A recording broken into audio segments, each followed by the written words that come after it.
Welcome to your Canadiens Connection on Rocket Sports Radio. We are proud to be the trusted source for all things Habs for more than a decade. This is the Canadiens Connection Podcast.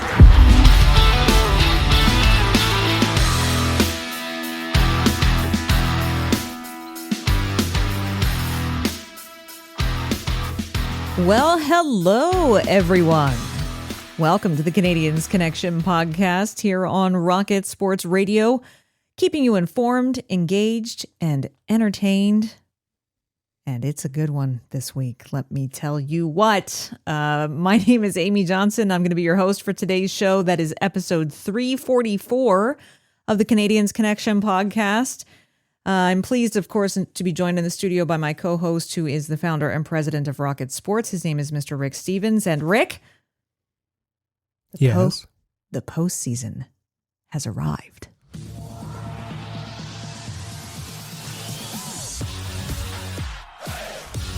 Can you believe it, people? The Habs have reached the postseason for the first time in 4 years.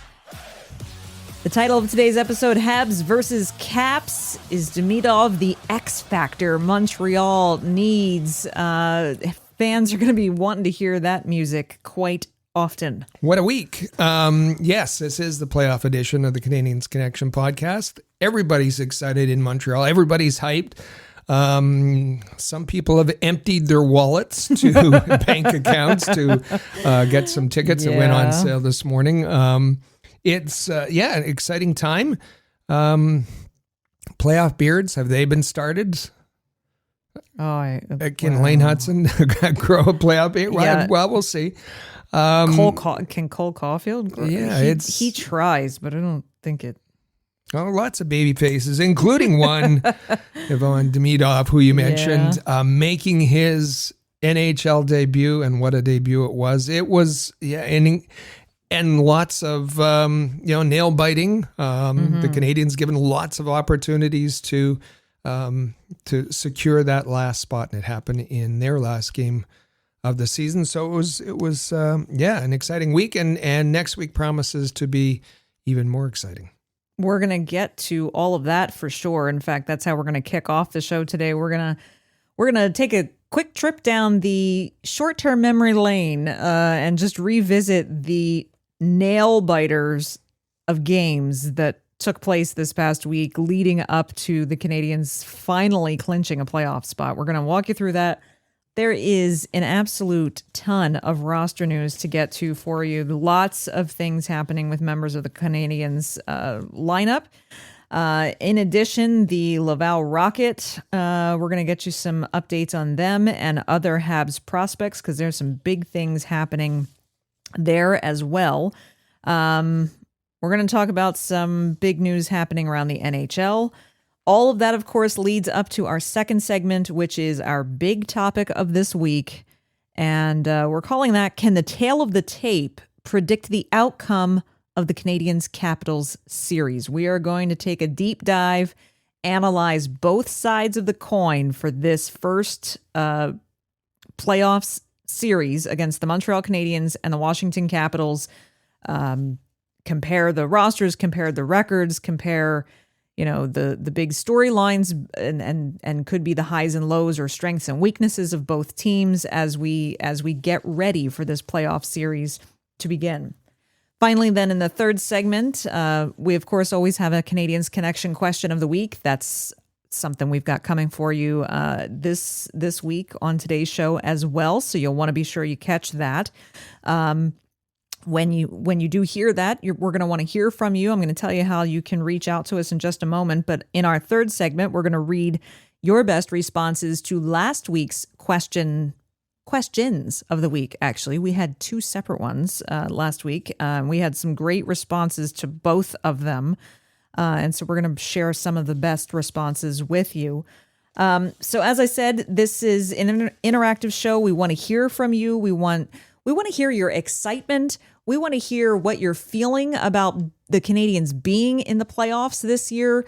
We want to hear about what you think their chances are. We want to hear everything. Where you're going to be watching, who you're going to be watching with. Absolutely. Feel free. Just absolutely load us up with your series predictions. Who, what do you think? Who's going to win the series and how many games is it going to take for them to do it? Send us those as well. How do you do that? You can either text us, Rocket Sports text line 5853-ROCKET. You can email us, hello@rocketsportsmedia.com.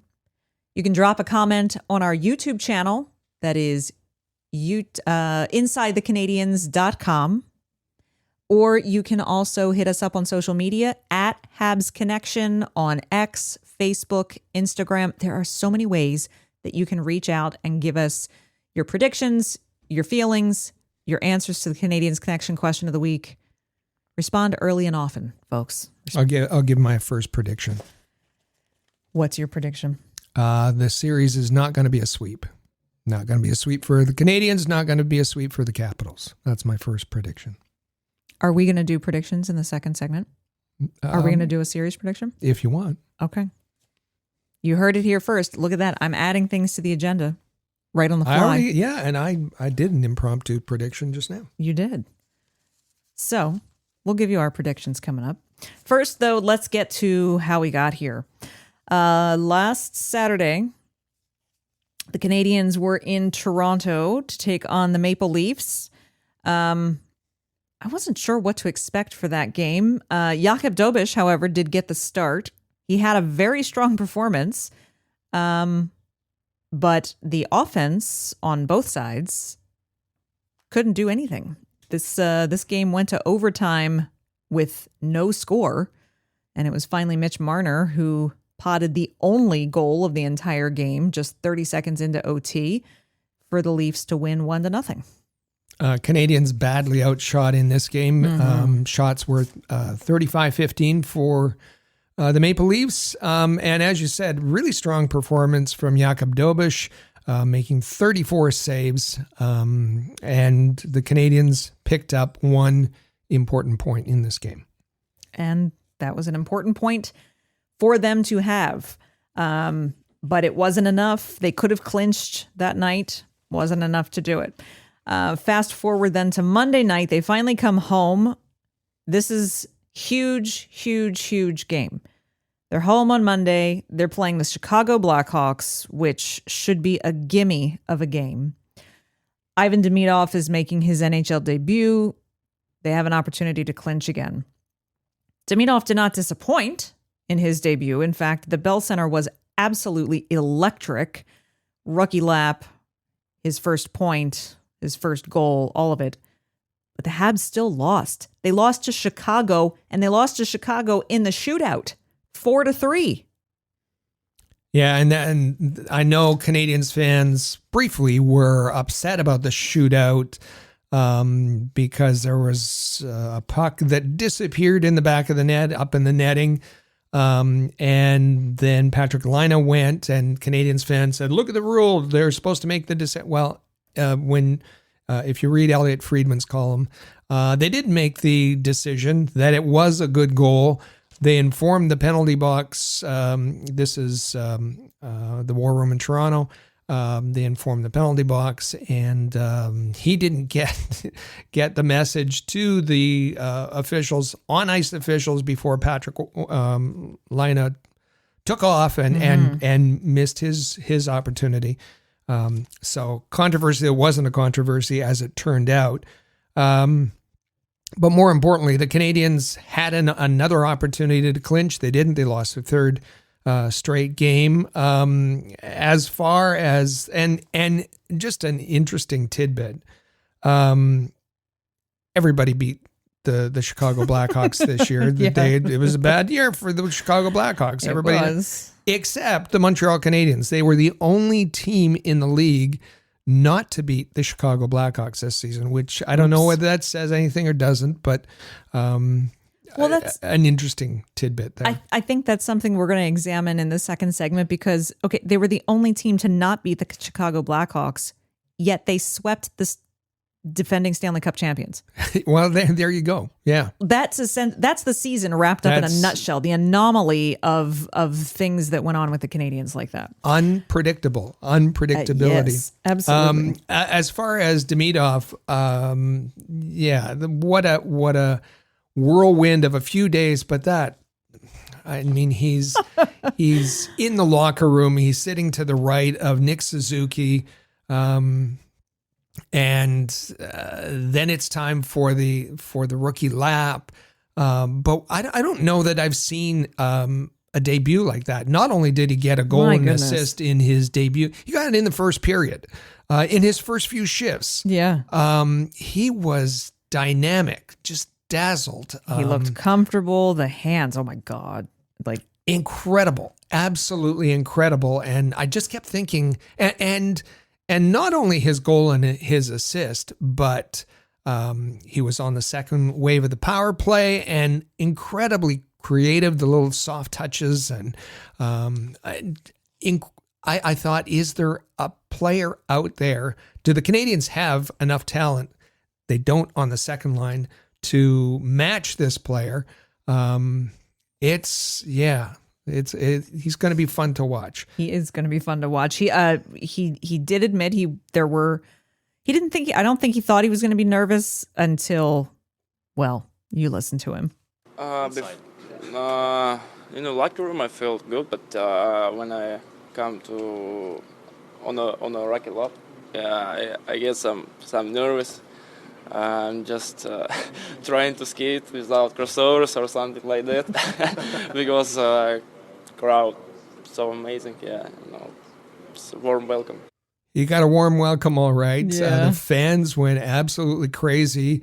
As you heard, he was describing his rookie lap. He was fine in the dressing room. Yeah. But once he headed down that corridor on his own, and got on the ice, he said, I tried to skate without crossovers because what was going to happen. The crowd was just crazy, and the volume in the building when he stepped on the ice, and as he said, he thought it was a very warm welcome from the Bell Center. As he should. So this really put the Canadiens up against it. Third straight game of losing, once again failed to clinch that playoff spot. And what was happening elsewhere, Columbus was on a winning streak. Oh, yeah. Columbus was on a winning streak, and they were creeping closer and closer and closer. So the Habs played Monday night, lost again to Chicago in the shootout. Blue Jackets play on Tuesday night. Played the Flyers, and won.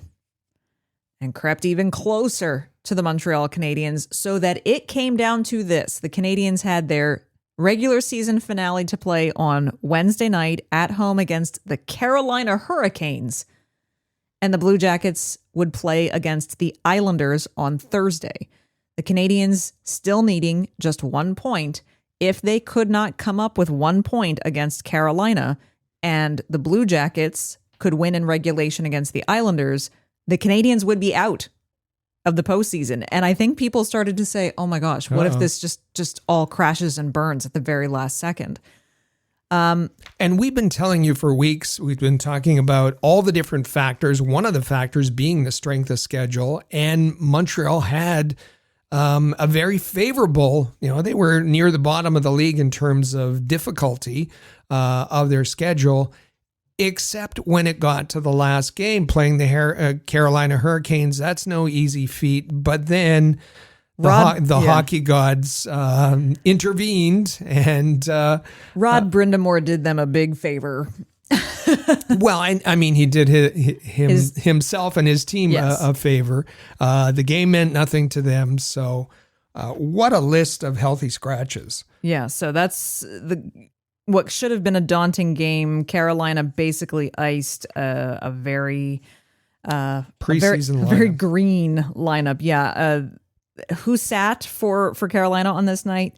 Jordan Stahl, Seth Jarvis, Sebastian Aho, Jordan Martinook, Jackson Blake, Jacob Slavin, Jalen Chatfield.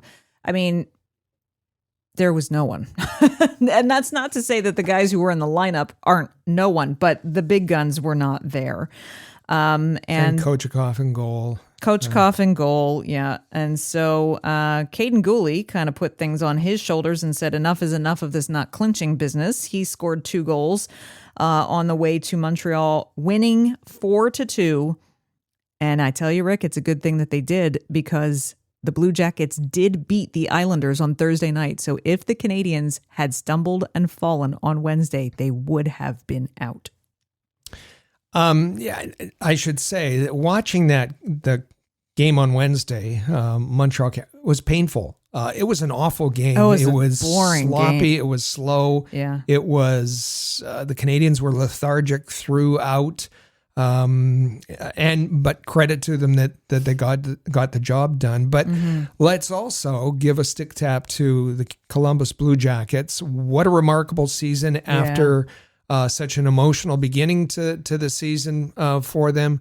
And the whole Johnny Gaudreau and how that narrative played over their season, and an incredible run to come out of nowhere to, have less than a 1% chance of making the playoffs, with almost no time left, and made it a contest, and credit to Dean Evison, and he's a Jack Adams candidate for sure. So we're certainly thrilled that the Canadiens made it, but we also have to recognize the good job by the Columbus Blue Jackets. Yes, absolutely. They really gave it their all, and it would have been quite a story had they had been able to just get over that last hurdle. They'll be back. So yes, that means the Canadiens qualified for the playoffs for the first time in 4 years, ending the season with 91 points. That's good enough for 5th overall in the Atlantic, 17th overall in the NHL, with a 40-31-11 record. We're going to get into that a lot more in the second segment, so we won't stay on that for too long right now. And it's been said before, but just remarkable, given where they were on the 1st of December, 31st in the league, 19 points. And putting together various winning streaks to earn that the very last playoff position. Yeah, absolutely. As far as roster news, I mentioned that there is a slew of things going on with the Canadiens players. First, let's talk about Captain Nick Suzuki, who was named the Canadiens Molson Cup Player of the Year for the season. He was a first star quite a few times. He was first star of the game 10 times, second star 3 times, third star 3 times. And I think it was particularly the way that Suzuki came alive after, leading up to the trade deadline and from that point forward. I think it's pretty natural that he was selected as the Molson Cup Player of the Year. And we've said before, the shine's off the rose when it comes to 3-star selections. There's lots of shenanigans that goes on that don't necessarily reflect the quality of play or players during the season. But there should be no question that Nick Suzuki was the Molson Cup Player of the Year. He had a career high of 89 points, 30 goals, got to the 30-goal milestone, 59 assists, and that's most by a Canadiens player since Pierre Turgeon and Vincent Damphousse. But Nick Suzuki didn't stop there, because he has been selected as the Canadiens nominee this year for the King Clancy Memorial Trophy, which is a pretty big deal. Yeah, King Clancy's given to a player who demonstrates leadership qualities on and off the ice, and noteworthy humanitarian contributions.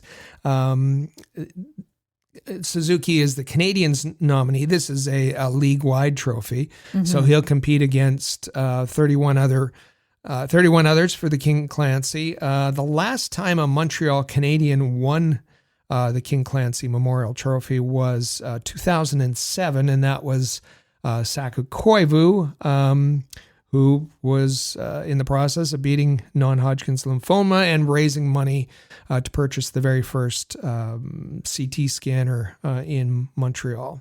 Amazing. So good luck to Nick Suzuki. The accolades don't stop there. Josh Anderson was named the winner of the Jacques Beauchamp-Molson Trophy for the 24-25 season. And Rick, tell us, just remind the folks a little bit about what that award is for. I call it the Unsung Hero Award. That's good, yeah. Yeah, officially it's called that the trophy is awarded annually to a Canadiens player who's played a dominant role without earning any particular honor. So if you haven't earned anything, we'll give you an award. Everybody gets an award. No, and that's not true because he was the Canadiens nominee for the Bill Masterton nominee. And so I like Suzuki, he's going to be competing with 31 others for the league-wide Masterton trophy. Absolutely. Good luck to them both. Lane Hutson, who knows? We're going to see. He's obviously in the running for the Calder. He seems to be the favorite. But as far as the Canadiens franchise goes, on Monday in that game against Chicago, Hutson set a new franchise record for points by a rookie defenseman. He finally surpassed Chris Chelios's mark of 64 points, which was set way back in the 84-85 season. Rick, how many points did he end up with? 66 points. That's amazing. Yeah, and beat a 40-year-old record. So 39. It's just a remarkable season. And he's not done yet. He is not done yet. On the injury front, Emil Heineman back in the lineup on Wednesday just in time to take on those Carolina Hurricanes after he had missed 5 games previously with an upper body injury. So he was finally back in the lineup. Gives Marty some options. Heineman back meant Kapanen sat, but there's some options there. And Marty put together, reunited that fourth line with Heineman, Evans, and Armia, who have been so effective throughout the season. With Heineman coming back, with the arrival of Demidov, the writing was pretty much on the wall, but it did finally happen on Thursday. The Canadiens announcing that forward Joshua Waugh had been sent back to the Laval Rocket in the AHL. He hadn't been playing much of late, but he was kind of there just in case they were going to need him. I would say this was probably a bit of an underwhelming stint with the Habs this time around for Joshua Waugh. Yeah, he had 2 points in the 8 games that he did get into. But as you said, he's been up since March 10th and not getting into much action at all. I think there just wasn't a place for him. He's not equipped to play on the fourth line. He's not producing to play in the top 6. And a little bit of a step behind. So, the writing may be on the wall, as you say. Well, and that was, I believe, our Chris G in getting some quotes and so forth and whatnot with Pascal Vincent down in the AHL and even Joshua Waugh himself. It seems that the agreement is that he needs to work on his pace and his speed over the summer. Yeah. And we'll see if he can put some work in there and maybe come back with some improvement. But that's definitely going to be something he needs to work on. Oh, I thought of one new milestone for Lane Hutson. Oh, yeah? Driver of Ivan Demidov. He's been driving around since he arrived. Really? The two are friends, and Hudson is the chauffeur. So that's one more thing to add to his resume. That he's Demidov's driver. Mm-hmm. Okay. And Demidov says he's a pretty good driver. Well, that's high compliments. So the Canadiens did practice at Brassard Saturday morning. They are continuing to prepare for their first playoff game against the Capitals. That doesn't happen until Monday night in DC at Capital One Arena. Obviously, Capitals have home ice advantage for this series. What did they work on Saturday, Rick? Power play. Power play hasn't been good. They worked on the power play, different formations. Demidov for now on the second wave of the power play. They'll practice again at Brassard on Sunday, Easter Sunday, happy Easter, at 11 a.m. at 11 a.m. on Sunday.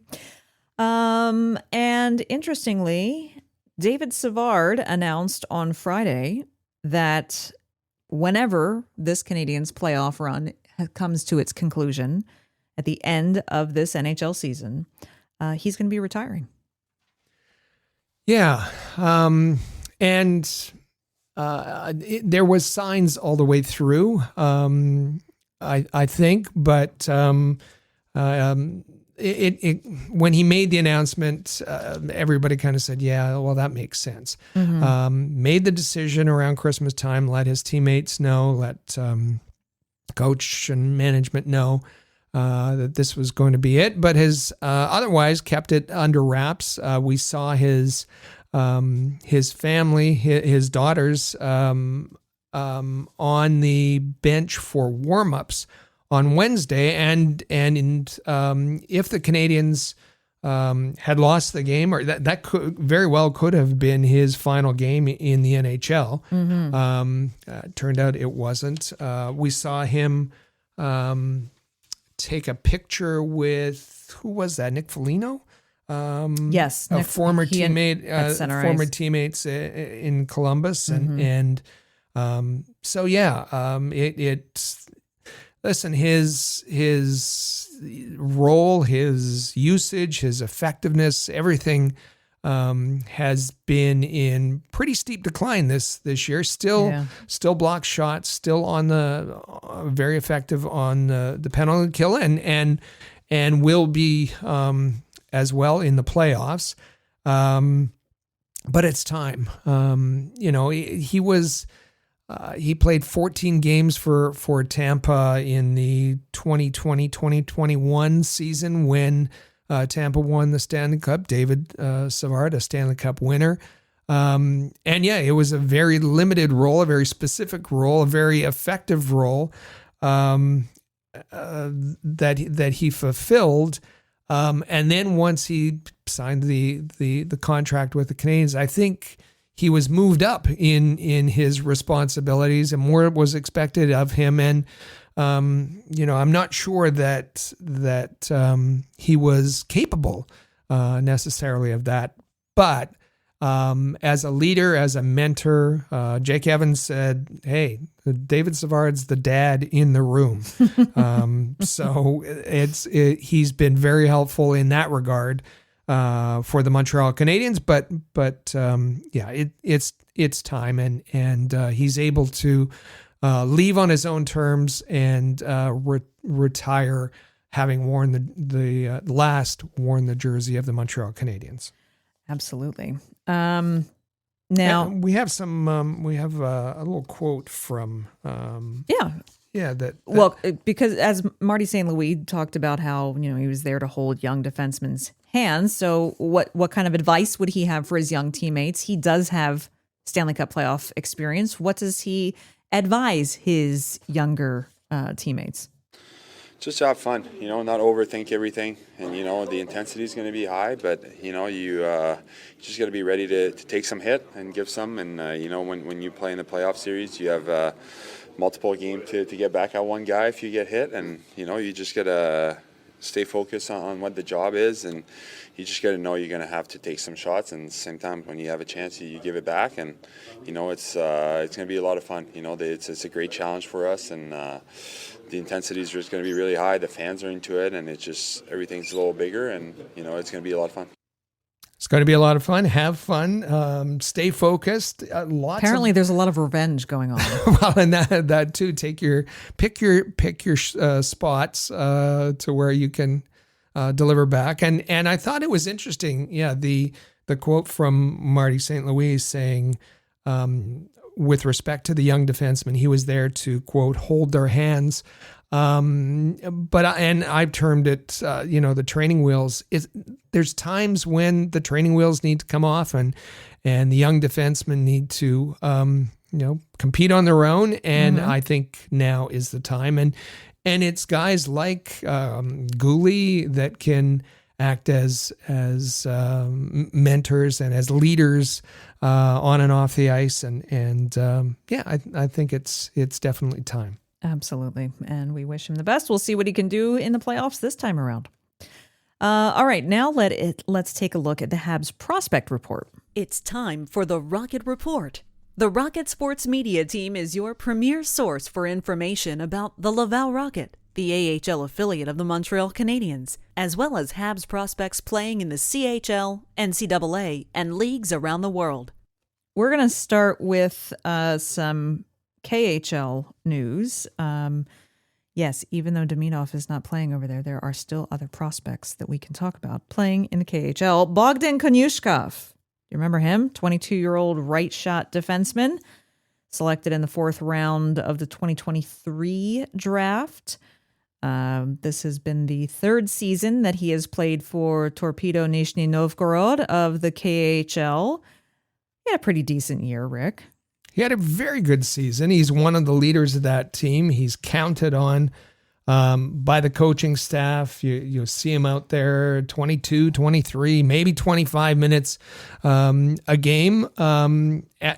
He's been very good. 3 goals, 14 assists for 17 points, 67 games, played 4 games in the playoffs. But his team was eliminated in the playoffs, and so the parent team decided to send Konushkov to Torpedo's affiliate team in the VHL, equivalent of the AHL, to participate in the playoffs. And so far in 4 games, he has a goal and an assist. But that's not why he's under our prospect focus this week. It was on Tuesday. In the playoff game, his team won 2-1 in the 5th overtime period. Oh. 5, so they played the 3, then the 5. That gives me bad flashbacks. Yeah. When I was a few years ago for Rocket Sports, I was also covering the Lehigh Valley Phantoms because I lived in close proximity to them in the AHL, and I had to cover the playoff game of the Phantoms against the Charlotte Checkers that went into 5 overtimes, and it was like, I don't know, 1:30 in the morning, 3 o'clock in the morning. I don't even remember what time it was. It was the most grueling.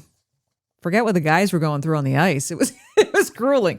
So yes, so 5th overtime. Konushkov played a key role in this. Puck was going around the boards. He pinched at the blue line, kept the puck in, fought off a defender, and the result was his team scoring. He didn't get an assist, but he played a pivotal role in that, and finished the game with an ice time of 58 minutes and 46 seconds. Oh. That's not a typo. Almost 60 minutes of ice time. So he played a regular hockey game on every shift, basically. Well, it's three of his games. He was averaging more than 20 minutes a game. So I think we found our Mike Matheson replacement right here. There you go. Yeah. There you go. Oh my goodness. In the NCAA, it's Western Michigan who won the 2025 Men's Frozen Four Championship, beating Boston University 6-2 in the championship game. I don't think that Boston expected that kind of a blowout in the championship. And this is the first time that Western Michigan has won the title in their program history. So very big congratulations to them. That's a big deal. That's going to help them a lot with their recruitment as well. And so that was pretty fantastic. Canadians did have one prospect who made it to kind of that final weekend of the Frozen Four, Sam Harris. Rick, he was playing for whom? University of Denver. We talked about the prospects that started out in that 16-team tournament. When it came to the Final Four, as you said, it was only Sam Harris that made it to the Frozen Four.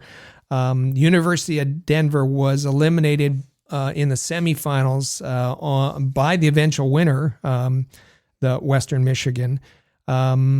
And so it was announced by his coach that Sam Harris didn't get a contract from the Montreal Canadiens, had a terrific season. He's going to be returning to Denver for one more season there. All right. Switching over to Laval, some excitement there as well. You think it was exciting for Demidov arriving in Montreal? Well, there was a pretty big deal arrival for Laval fans this past week when Jacob Fowler signed his ELC, showed up at Laval, and he made his pro debut last Saturday night on the road against Syracuse, and he won it. Laval beating Syracuse 2-1. Jacob Fowler looking like the Jacob Fowler that we've seen playing in NCAA competition. As we said, tough to play in Syracuse in that building, but he had a dynamite game, just allowing 1 goal. So 1 goal against, .962 save percentage, 25 saves. His coach, Pascal Vincent, was full of praise after the game. He said, quote, "I was impressed by him. I liked his calmness and speed. I felt like this wasn't his first game. I was told that he was a guy who liked big moments, and I saw that tonight." So he was, and he was very pleased as well. Said, "I really wanted to keep playing hockey. I was pretty depressed to lose, that being in college, and to see my season end. Leaving that note was a bit bittersweet. However, I appreciate being able to join this team that's doing really well, and we'll see how Caden Primo has been great, and we'll see what kind of usage happens in the playoffs between that tandem." He actually did end up getting the next start, which was on Wednesday, the first of 3 games this week against Belleville. It's not the playoffs yet, but they're playing 2 home games against Belleville and an away game against Belleville on Saturday night. They did drop that game 2-1, but on Friday night, Fowler was great again, though. He was great. Yes, 22 saves. He was still and very just good. allowed the 1 goal. The 1 goal. And then on Friday night, Belleville did have things to play for. They were trying to clinch a playoff spot, but unfortunately Laval had other plans for them. Laval beating them 5-1, eliminated the Senators from playoff contention. That means the final spots for playoffs in the North Division went to Cleveland and Toronto. Laval still waiting to find out who their first round opponent will be. They will have a bye in the first round. But sorry, it was 1 goal allowed in his debut, 2 goals allowed in his second game. Yeah, that's. Thank you. I was okay. I wasn't going to correct you, but that's okay. And so Laval now will travel on Saturday night to Belleville for basically a game that is not going to. It doesn't mean anything for Laval. It doesn't mean anything for Belleville. So we'll see if Pascal Vincent uses that for some experiments and tests some things out. He's leaving 6 regulars at home. They're not even traveling. Yep. So there's going to be some just get some legs going and that kind of thing, and see what's what in Belleville on Saturday night. So Laval ended up with 99 points on the season. They have 1 game left on Saturday night, so they could cross that 100-point mark, which would be pretty incredible. And because they finished first in the AHL, they have won. We have the President's Trophy in the NHL. In the AHL, it's the McGregor-Kilpatrick Trophy as the AHL's regular season champions for 2024-25, which is an immense achievement for that team when you think about how they looked the first half of the year last year. They looked like they were going to come in dead last. They sort of turned it around for the second half of the season. Pascal Vincent comes on this year, and they are the McGregor-Kilpatrick Trophy winners. And why on top of that, Rick, is that an even bigger deal? First time since 91-92 season that a full Canadiens affiliate has won that trophy. And that was Fredericton Canadiens. And you did specify that it's the first regular season title for a full Montreal Canadiens affiliate. That means a sole affiliate, not a split affiliate with another NHL franchise. Yeah, that was, we remember Hamilton The Hamilton Bulldogs were a split affiliation between Montreal and Edmonton. We don't see that so much anymore, the split affiliation. Everybody kind of has their own. But that happened at times through the history of the Canadiens in the AHL. Right. One injury note, David Reinbacher has been a huge question mark. He's been like this complete mystery for the last, I don't know, month and a half. Apparently, he's been dealing with after effects of his knee surgery. He had played back on March 21st. Next game was almost a month later. We said last week we saw him while the team was on a road trip. He skated by himself over at the Bell Center in Canadiens gear one time. He's taken warm-ups and then not played.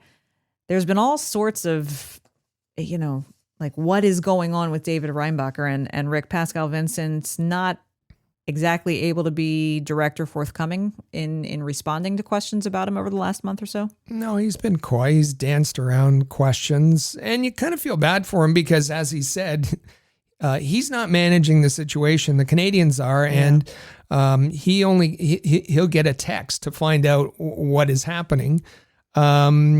I will fault him though. He suggested that there might be a new injury. It was a new situation. It was not his knee that was flaring up, and that turns out not to be the case. It was Kent Hughes this week when he met with the media about Demidov. That was asked some questions about Reinbacher. And it was Kent Hughes that said, no, he's dealing with issues, the after effects of the surgery, as you said. There's been some inflammation and other things going on, so that Montreal was being extra cautious, is the way Kent Hughes termed it. He said Kent Hughes did, that there was no additional structural issues, that had been taken care of, but that he was dealing with some things, some issues after the surgery and then after his return to play. Kent Hughes said all that matters to Montreal is that Reinbacher plays in the playoffs. Of course, he lost basically his entire season, and they don't want it to be a completely lost development year for him, so want to see him healthy and have an impactful role in the playoffs. And they've been working towards that by being cautious and by sitting him for so long. And he is among the 6 regulars who did not travel to Belleville for Saturday night's final game of the season. So they'll be resting him. The calendar that came out from the Laval PR this morning indicates that they're going to have a couple of days off at the beginning of the week, this coming week. Then they're going to have a pretty good series of practice all throughout the week leading into next weekend, because as I said, they will have a first round bye because there will be that initial play-in round of best of 3 play-in round for the teams that are just on the cusp of really qualifying for the playoffs. So they're going to have... they're going to play on Saturday night, and then they are not going to play again for at least probably a week and a half.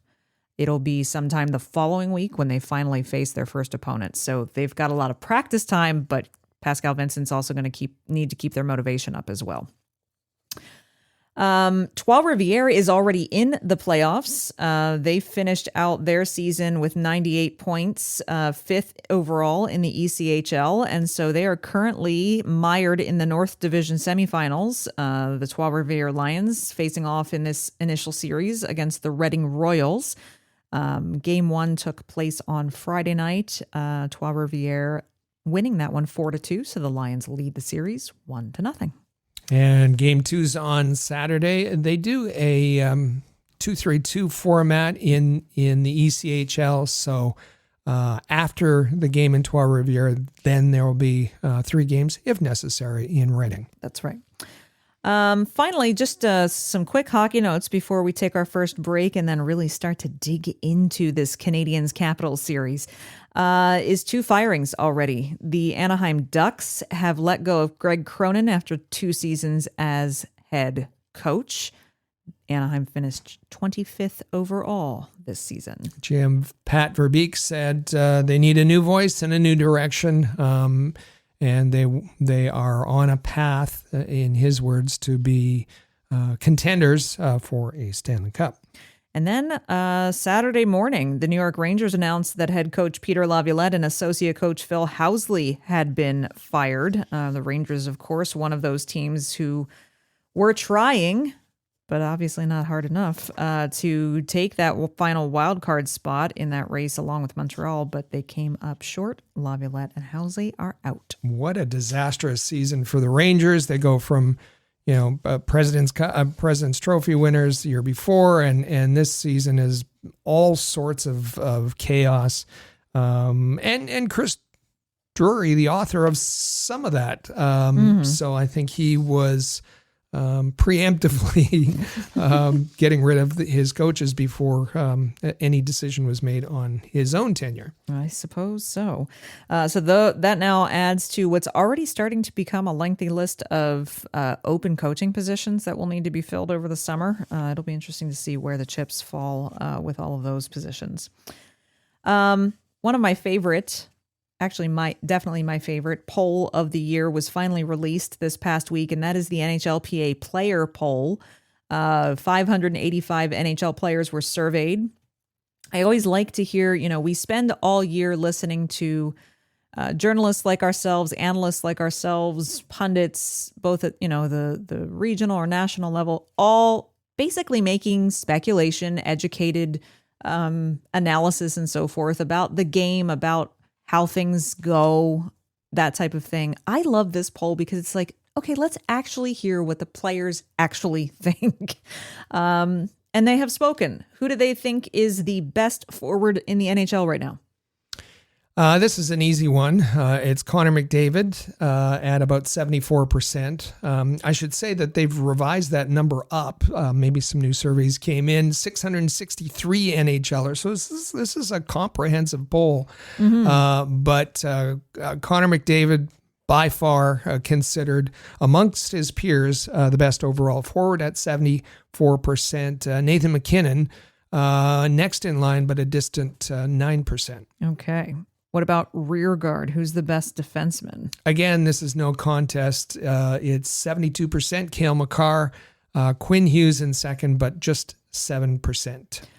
And between the pipes, who's the best goaltender? Now, this is far more close. Remember, this was a distinction that Carey Price would always win. Nobody wanted to face Carey Price, and the question was always termed, "Who would you least want to face in a Game 7?" And the players responded, Carey Price. This one's close amongst the top three. 31% consider Andrei Vasilevsky, the best overall goalie. 23% Igor Shesterkin. And 15% Connor Hellebuyck, who's likely going to be the Vezina winner this season. Who do the players believe is the most complete player? Again, this is close. Evenly split between Sidney Crosby and Alexander Barkov. 33% for Crosby, 31% for Barkov. All right. And in terms of the best ice in the NHL, where did the Bell Center fall? Bell Center gets this nod more times than not. They won again this year. 45% picked the Bell Center as the best ice in the league. Runners up were Edmonton at 15, Winnipeg at 11, Minnesota at 7.5. You got all cold cities. I was going to say, so there's a theme there. And then you have Vegas all right. at 4%. Good job, Vegas. In the best dressed category. That's a category. It is. It is. David Pastrnak, if you've seen David Pastrnak, it's, He and Austin Matthews tied for first place at 16%. William Nylander at 13%. So in fourth place with 3.8%, Patrick Laine from the Montreal Canadiens. All right. And he's very creative with his wardrobe. Yes, he is. A very fun poll. There were more questions than that, but very fun poll. I always look forward to that coming out each and every year. All right, we're going to take our first break here on the Canadiens Connection podcast. We're going to hear a special message, a new message and new incentive from our friends and sponsors over at DraftKings. On the other side of that, can the tail of the tape predict the outcome of the Canadiens Capitals series? We are going to take a deep dive and analyze this upcoming matchup between the Habs and the Caps. Who's going to come out on top, and how long is it going to take them to do it? You're not going to want to miss it, so stick around. This is the Canadiens Connection podcast on Rocket Sports Radio. Ready to win some real cash during the basketball playoffs? Check out Pick 6 from DraftKings. When it comes to basketball payouts, DraftKings Pick 6 posterizes the competition, including Prize Picks. Hit all your picks and score higher minimum payouts on Pick 6, plus even more cash if you outscore the competition. Pick 6 is available in most states, including Missouri, California, Texas, Georgia, and more. New players get $50 in Pick 6 credits instantly on just a $5 entry. So download the DraftKings Pick 6 app now and use code THPN. That's code THPN for new customers to play $5, get $50 in Pick 6 credits. Better payouts, bigger wins. Only with Pick 6 from DraftKings. The crown is yours. Gambling problem? Call 1-800-GAMBLER. Help is available for problem gambling. Call 888-789-7777 or visit ccpg.org in Connecticut. Must be 18 plus. Age and eligibility restrictions vary by jurisdiction. Pick 6 not available everywhere, including New York and Ontario. Void where prohibited. 1 per new customer. Bonus awarded as non-withdrawable Pick 6 credits that expire in 14 days. Limited time offer. See terms at pick6.draftkings.com/promos.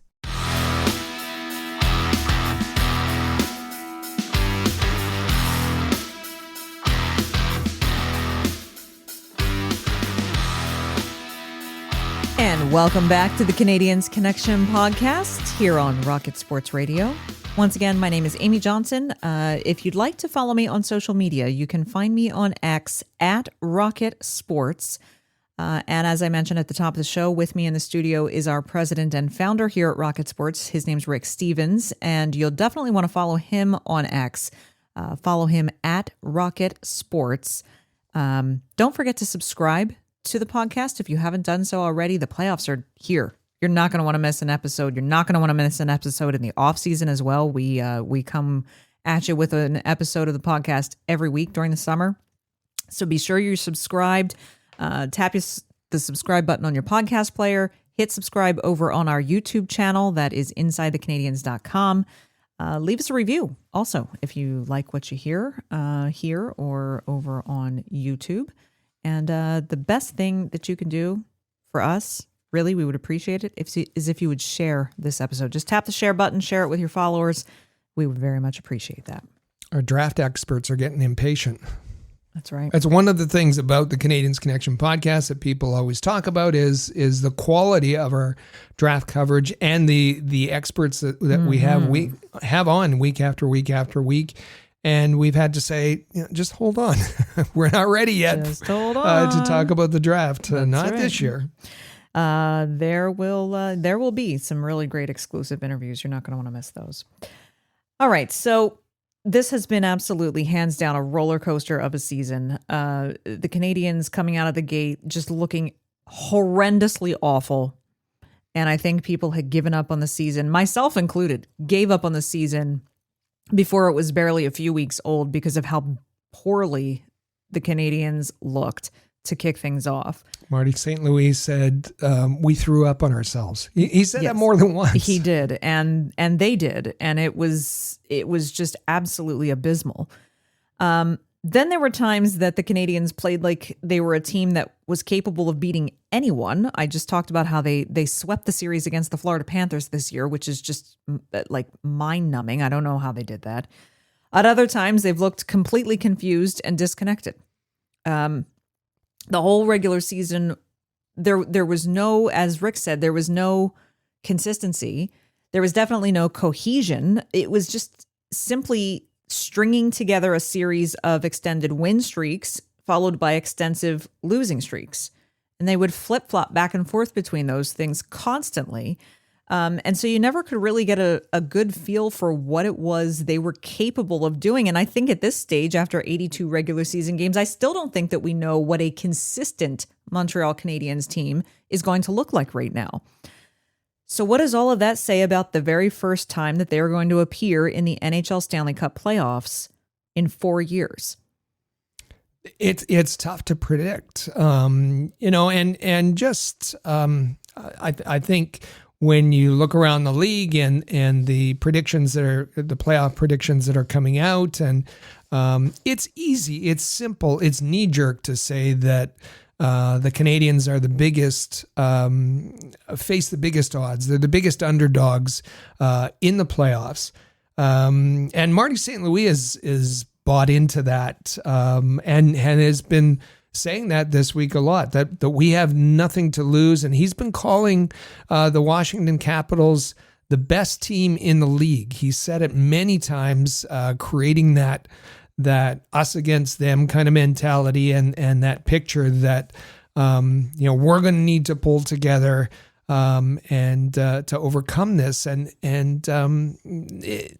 The thing is that the Canadiens at times have done that after the Christmas break and it looked like they had a horrible schedule, tough teams, and they went on a winning streak after that. They are capable when they get confident and get on a roll, but can they do it in the playoffs? So let's first take a look at how these two teams match up against each other. This is a first round playoff matchup, Montreal Canadiens versus Washington Capitals. So the Canadiens, 40, 31, and 11 on the season, 91 points, 5th in the Atlantic, 17th in the NHL. Rick, the differential is a minus 20. Yeah, there's and the Caps are plus 56. There's a 76 goal differential between the two teams. It's certainly not close. No. That said, the Canadiens fared okay. They didn't get swept in the season series. Washington won that 2-1. And the Canadiens had an opportunity. We've talked about it before, but the Halloween game when the Capitals scored 3 times in the third period against Caden Primo to come back and beat them 6-3. Early in December, the Canadiens had a 2-0 lead in the first. Capitals scored 3 goals in the third period to beat Montreal 4-2. And then in early January, Nick Suzuki scoring a game winner in overtime. It's hard to predict what's going to happen. And part of that is because I don't know that there's any momentum. The Canadiens certainly didn't finish on an upward trajectory. And the Washington Capitals, it took until the last game of the season for the Montreal Canadiens to clinch. But the Washington Capitals clinched on March 20th. And they lost 7 of their last 11 games. They've been in a bit of a tailspin, and a lot of that was, there's all sorts of energy that was devoted to the Ovechkin goal chase. He set the record early April 6th, and they haven't played all that well since then. So it's going to be really interesting to see how, if there is momentum and how quickly it can change for the Canadiens. We've seen that in the regular season, but particularly in the playoffs, it can change very quickly. So if we look at the roster, the composition of these two rosters who are going to play against one another, let's take a first look at the forwards, Rick, because there's you just mentioned one of the big pieces of the puzzle for Washington, and that's Alexander Ovechkin. Right. You look at the forwards, and you have to be honest. You have to give the nod there to the Capitals. It's not just Ovechkin. They have depth. They have scoring. They play a heavy game. They're big and they're skilled, and they can put pressure on the defense. And Montreal, the big question mark is going to be, the Canadiens. The third line's playing well. Fourth line was very good at times. The question mark has come around that second line. Patrick Laine not doing a whole lot except on the power play, and they're not recently. Alex Newhook has struggled. Demidov is the unknown there. How can he affect that second line?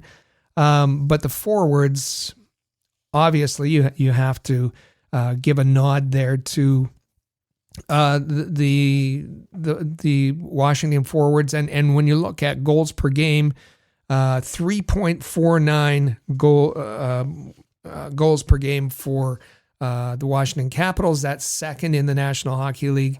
That's a half a goal better than the Montreal Canadiens at 2.96. They're 17th in that particular stat. So, you got to put a check mark beside Washington for the forwards. In terms of defense, you actually just mentioned Washington does play a very heavy game.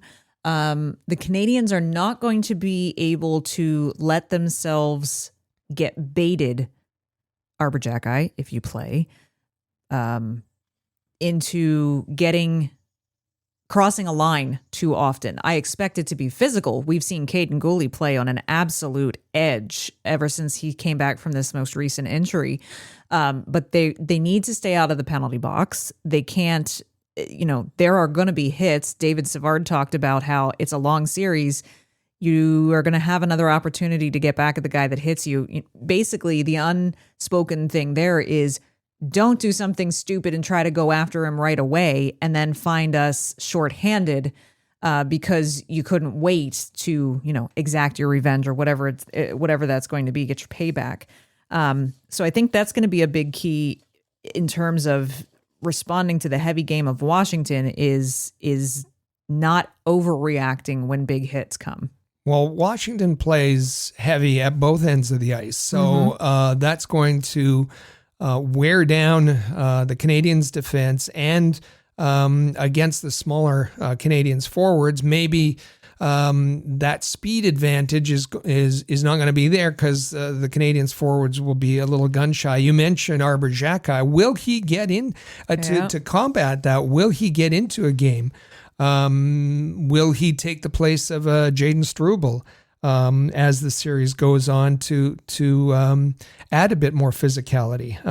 That's Marty St. Louis has cards to play. Will that be one of his cards to play? As far as the overall stats, goals against per game, 2.79 for the Capitals. That's 9th in the league. 3.1, that's 22nd in the league, goals per game allowed by the Canadiens. In the net, I'm sorry, fans of Sam Montembeault, but I do believe Washington has a clear advantage between the pipes. Well, it's going to be interesting to see where Logan Thompson is. He's been out for a bit. The load's fallen to Charlie Lindgren. And their goaltending has slipped somewhat. Charlie was playing really well early in the season, but overall, and Hunter Shepard just got shelled when he came up from Hershey. Yeah. So it's going to be interesting to see what the Capitals do in net. Montembeault will go the entire way unless he's pulled any time during the series. We expect that. Sam's, people love to tout the fact that his goals saved above expectations is in the top 5 in the league. That's a cumulative stat, so it's been boosted by the fact that Sam's played a lot. I think the stat that's more interesting to me is when you look at medium danger save percentage. Sam Montembeault is at near the bottom of the league in terms of goaltenders. And those are the kind of goals that are deflating for a team, especially we saw that during the season, even more so when each goal matters in the playoffs. He gives up bad goals. He does. And we'll have to see if he can rise to the occasion and make more spectacular saves than fumbles. In terms of special teams, the Canadiens, not only do they need to stay out of the penalty box, but their power play needs to find its magic again, going 1 for 20 over their last 9 games. Yeah, there's been nothing. And I mentioned Patrick Laine is struggling. Now, there was a spark when Demidov was put on the second power play. Will he get promoted to the first? That's a question. But overall, you have to, again, if you're placing check marks, the Capitals on the power play, 23.5% success rate. That's 14th in the league. The Canadiens, 20.1%. That's 21st in the league. Both teams are better on the penalty kill, but the Capitals have a better penalty kill than Montreal. 82% for the Capitals, that's 5th in the league. 80.9% for the Canadiens, that's 9th in the league. So you just mentioned the possibility of how will Demidov be deployed on the power play. Well, Marty St. Louis talked about that a little bit. I think so. I mean, listen, I have a bunch of cards I can use. Obviously we got Demidov now. It's a new card. I don't know exactly how I'm going to use all these cards, but we have plenty of cards. He's talking about Coy. He's going to and I think he has some ideas. He has some ideas how he might use his cards. And he's right. Demidov presents a really attractive card for him to play. Is just how he's going to use it. Certainly, Demidov will be on the second wave of the power play. The question is, will he be bumped up to the first power play? And if he does, who comes off? Is it Slafkovsky? Is it Patrick Laine? That's going to be very interesting to watch. It will. Just continuing the roster comparison, you might think that we're done. Forwards, defense, goaltending, special teams. No. Let's talk about coaching for a moment, because that a major component of success in the playoffs, in the Stanley Cup playoffs, is the skill of the guys behind the bench running the show. We haven't minced words about our confidence in Marty St. Louis at this stage of the game. But it's undeniable as to what's going on the on the opposite bench, at the Washington Capitals bench. Spencer Carberry, absolutely, just a phenomenal coach and has a lot of playoff coaching experience, both in the AHL and he's had some in the NHL as well. So when you talk about Jack Adams candidates, Spencer Carberry is leading that list this season for what he's done. Scott Arniel with the Jets, Dean Evison with Columbus. We talked about him earlier, and I think Marty will get some votes from some of the Montreal media. But this is the let's talk about things that we can agree on with respect to Marty.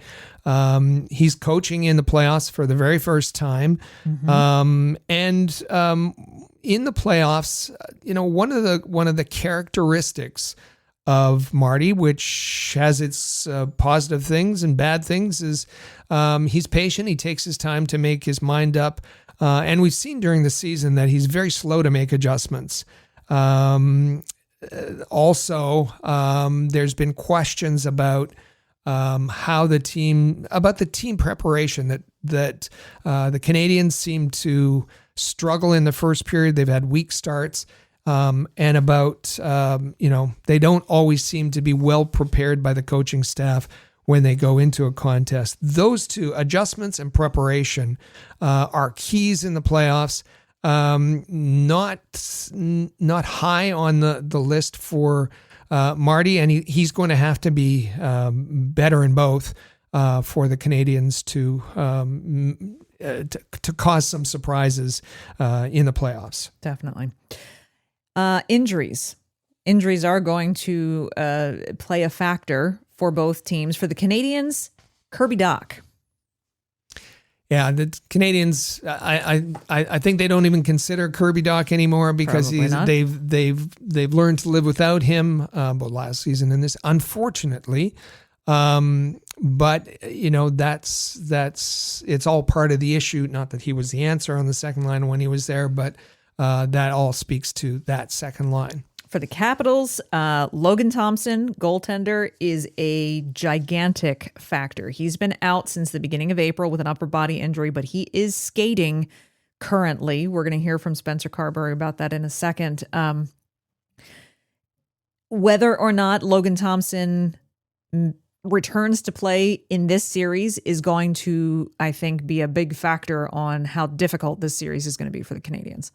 Logan Thompson had a terrific season, 31-6-6 record.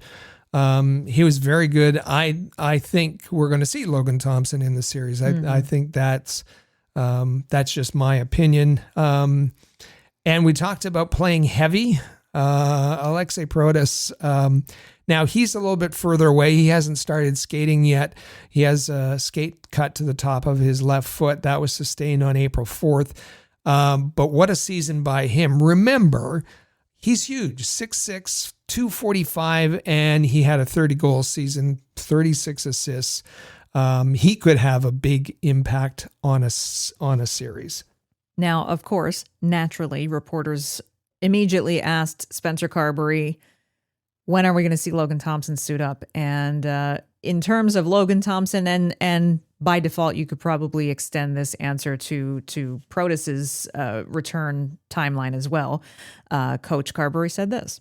I'll be honest with you, after today, you will not get much from me on the injury front. But it's and I can't really give you anything other than he'll just continue to progress, and you'll see him practicing, and one day, all of a sudden, he will be in the lineup and in warm-up, and we'll see where it goes from there. So don't ask me. The playoffs have started, Yes. And the coaching staff are playing along. You're not going to know ahead of time. He's going to be in the lineup, and he's going to be in warm-ups, and he'll play. That's the way it's going to work, and that's the way it works with most injuries in the playoffs. Definitely.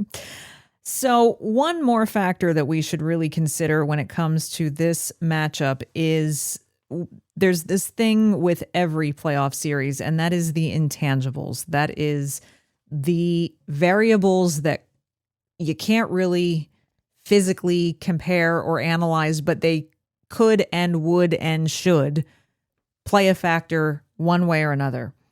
The first of those is the Bell Center itself. The Bell Center has been electric for the last 2 weeks as the playoffs have become more and more of a reality in that run up to clinching. And there's just no denying that the Bell Center in the playoffs is a formidable place to play. Not a question asked on the NHLPA player poll. But if it was, the Bell Center would be hands down with respect to atmosphere or even playoff atmosphere. And this one, you got to give a big check to the Bell Center. Now, Ovechkin has said he loves playing at the Bell Center, and he's had some big games there, but this has got to be one huge advantage for the Montreal Canadiens because fans are rabid and ready to fill the place, haven't done so in the playoffs since 2017. So this is going to be, it is going to be electric in that building. The next intangible, we gave you a hint for this right off the top in the title of this week's episode, Habs versus Caps. Is Demidov the X factor Montreal needs? Ivan Demidov, it is undeniable. He has arrived. He is an unknown as in terms of what kind of impact he is going to have immediately in the NHL and on this team. So it is an unknown as to what kind of impact he's going to have in this series and in this playoff run. for the Montreal Canadiens. The questions are, is it too big? Is it too big to put on his shoulders? Is it too much to ask one young rookie forward who's just come into the NHL to be the thing to turn the tide? Or could he be the spark that the Canadiens need to really take it to the Washington Capitals? Both teams made late additions, significant late additions. Demidov, obviously, for Montreal. Ryan Leonard, promising young prospect for Washington. I would have to give the edge there to Demidov. No disrespect to Ryan Leonard, but I think part of that is going to be in the usage. That Marty St. Louis is going to give more opportunities and responsibilities to Demidov than Ryan Leonard will get on the other side. Now, I think it's, will he do his best to rise to the occasion? I think he will. Can he be dynamic and energize the team and the building? Absolutely. But as we saw in the KHL playoffs, Roman Rotenberg said Demidov was unquestionably the best player on the ice, but still, he wasn't able to advance his SCA team. He couldn't do it alone, and it's even more difficult for a young player, for any player, to do it on his own, but particularly, a young rookie who has just a couple games of experience in the National Hockey League. Definitely. Finally, in this intangibles, is this question, is this edition of the Canadiens special? And we think back to, okay, it's been 4 years since the Canadiens have made it to the playoffs. What happened? What was special in that run 4 years ago? Hands down, Carey Price and Shea Weber. Without Carey Price and Shea Weber, the Canadiens would not have done what they did 4 years ago. So what about this edition?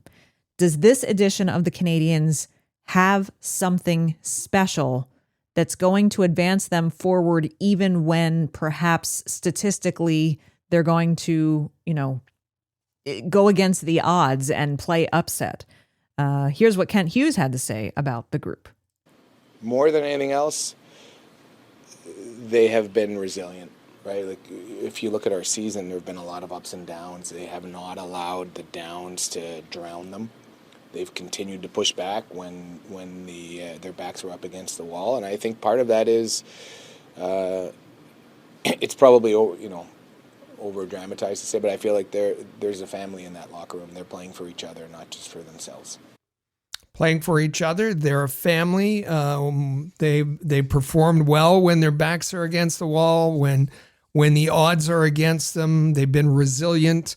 Those are pretty high praise and fit into the category of intangibles. And you have to, I think, all of the areas that we've been talking about check in favor of the Montreal Canadiens. And that's the one thing that's unpredictable and could cause a surprise and turn things in favor of the Montreal Canadiens are all of the intangibles. Canadiens get a big check mark here. They do. It is going to be intense. It is going to be exciting. And we have to wait until Monday to get even our first answer, because although the NHL playoffs begin today, Saturday, April 19th, the Winnipeg Jets will be taking on the St. Louis Blues, and then the Colorado Avalanche will be taking on the Dallas Stars later in the evening. Although that starts today, Canadiens fans have to wait until Monday for that series to start. So, I mean, it's going to kick off your week well, right? Everybody can take care of You've got Easter to distract you for this weekend until you get there. Before we get to the Canadiens Connection question of the week, though, we have impromptu decided that we're going to throw out some predictions. I've written my prediction down. Do you need a minute to think about your prediction? Okay. Or do you have a prediction? No, I don't really have a. I gave my prediction. Nobody's going to get swept. So that's the only prediction you're going to give? Listen, on paper. Yeah. On paper, it's the Washington Capitals in 5.5 either 5 or 6 games, right? That's on paper. Well, I have Washington winning it in 6. Yeah, that's. I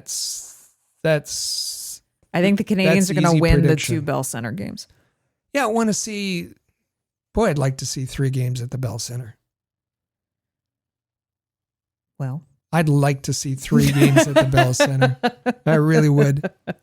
we'll see if you get there. Yeah.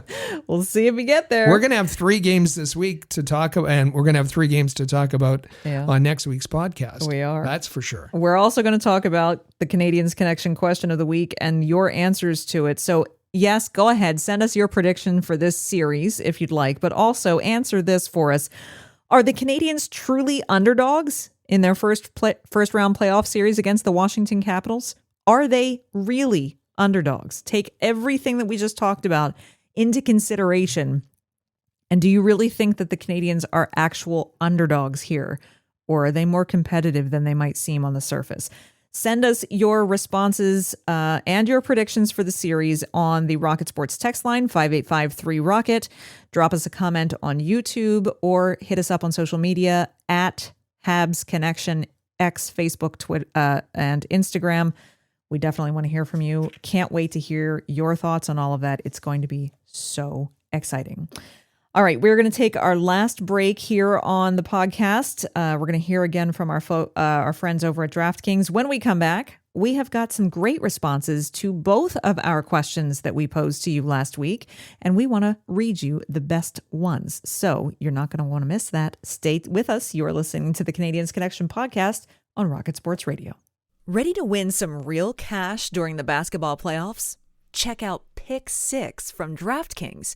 When it comes to basketball payouts, DraftKings Pick 6 posterizes the competition, including Prize Picks.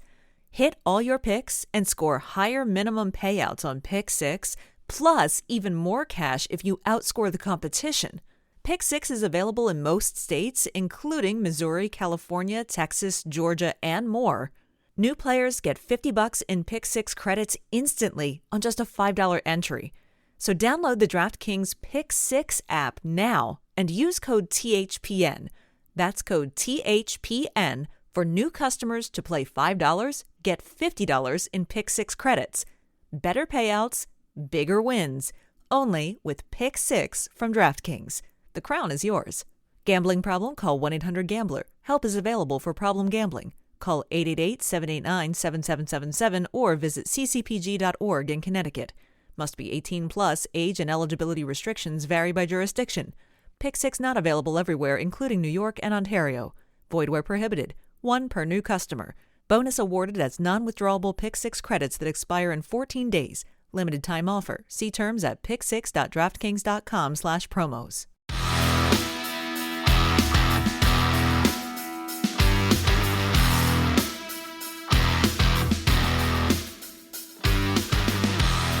And welcome back to the Canadiens Connection podcast, episode 344 of the Canadiens Connection podcast, on which you're listening to Rocket Sports Radio. Don't forget, give us a follow, hit subscribe, share the episode, all of the things. Send us your comments, send us your replies, send us your predictions. Oh, and I should say, let me just interject. Oh, boy. Sorry to interrupt. Oh, boy. No, we were going to do a mailbag this week. Oh, Remember we were going to do a mailbag? Yeah, we were going to do a mailbag. We've saved your mailbag Yes. question. Lots came in via the Rocket Sports text line, 5853-ROCKET.